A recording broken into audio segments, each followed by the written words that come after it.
and good afternoon to everyone.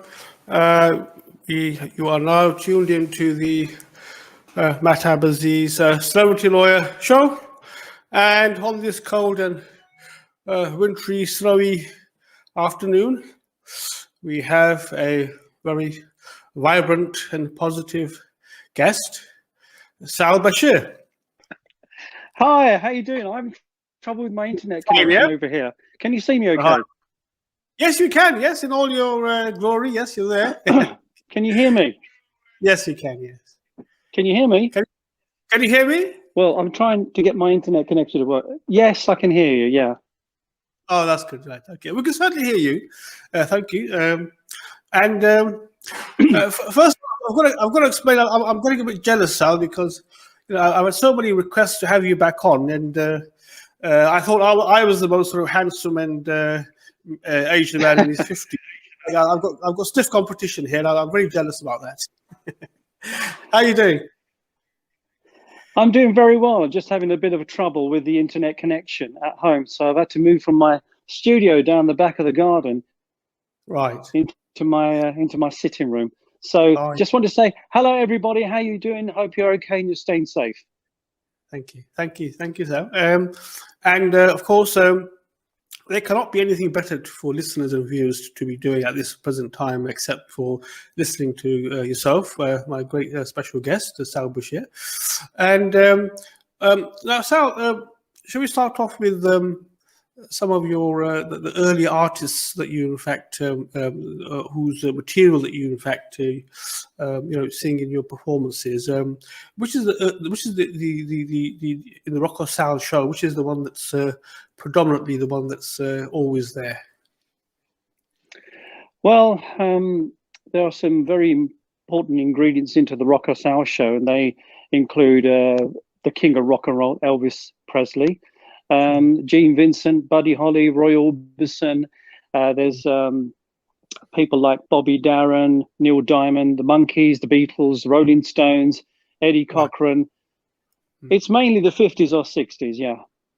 Right. Well, that's a very great list of great performers there, and out of them, which is the one that you're sort of great singer yourself, which is the one that sort of most impresses you out of that list, apart from Elvis, of course.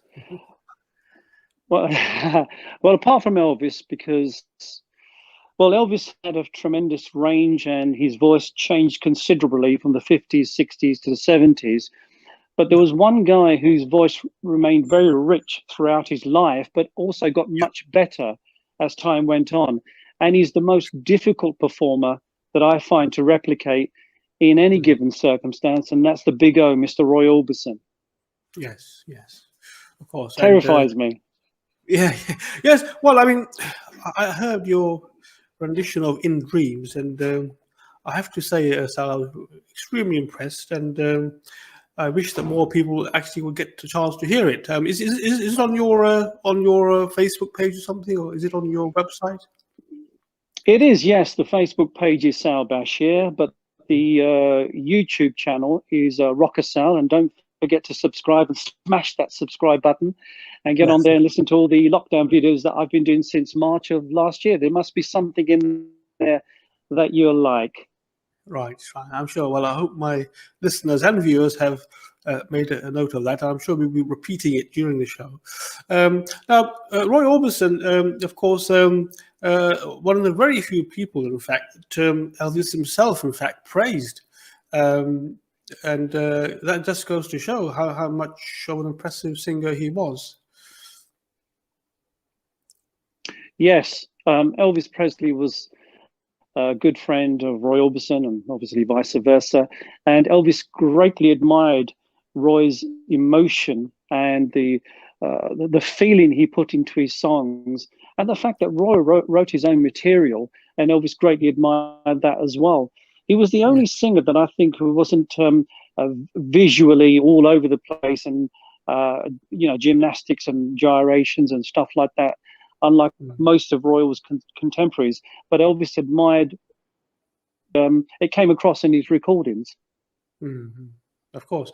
And you raise an interesting point there, because many people don't realize probably that Elvis hardly wrote his own material, but he sang it extremely well. Probably as we were talking about Roy Orbison, I mean, in terms of his popularity, I mean, for such a great singer, I mean, I think he was more probably well known in the States than elsewhere. Whereas Elvis was a universal artist. In terms of even though Elvis actually didn't do any foreign tours as such, he because of Colonel Parker, I believe, he wasn't able to go away, and although he was in heavy demand, but never actually went on any world tour. I mean, it's only one sort of he did a sort of satellite Aloha Hawaii sort of thing, but that was like wasn't really a foreign tour as such.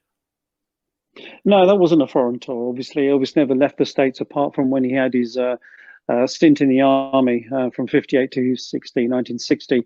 Roy Orbison did tour the world, and he was able to take his act to Japan and around Asia and and Europe, very big in Europe.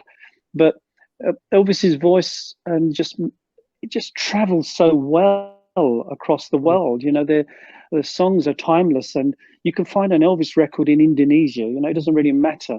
It's a shame that Elvis didn't tour, but Roy Orbison did tour all over the world, and that was the only thing about Elvis. He didn't leave the United States apart from his army service, but he remains the most famous man on the planet, next to the late Mr. Muhammad Ali. Yes. Well, I think Michael Jackson fans might have something sort of to say about that. I mean, what are your what are your thoughts on good old MJ and his moonwalk? Well, let me put you straight. And if you ask a Michael Jackson, who is the greatest entertainer, pop artist of all times, the Michael Jackson fan will say Michael Jackson. You go to an Elvis fan, me, and people like me, millions like me all over the world, they'll always say Elvis. But Elvis remains the best-selling artist of all times, and that's because his voice moved more people. His voice appealed to more people. His movies appealed to loads of people. His looks, his moves.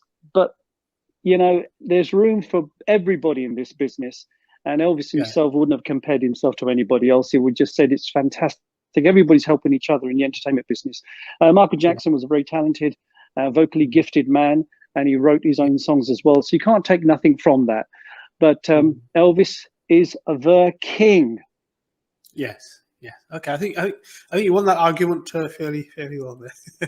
Well, and apart from that, of course, we've also got 4 lads from up north who said they were more popular than Jesus, I believe. So the various contenders for that sort of. Well, John Lennon was never a great fan of Elvis after 1960. The Beatles seem to always give Elvis a backhanded slap when it comes to compliments, and they say in the 70s they saw Elvis and he had these flares on, jumpsuits, and screaming women behind him. The orchestras were blaring, and they were just saying we should go back to the 50s and Hard-Headed Woman and songs like Hound Dog.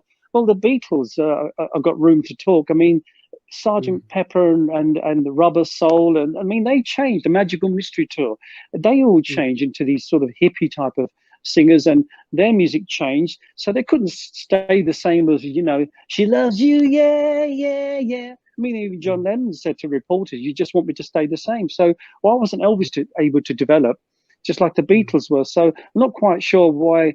There's been some recent comments by dear old Paul McCartney. He's putting down Elvis because he said that they wanted him to stay the 1956 Elvis, but he had to develop, he had to expand, and thank God he did, because it would be pretty silly for Elvis at 42 to do the same gyrations as he did in 56. He had to move with the music, but I wish they would just compliment Elvis and leave it at that and not knock him down.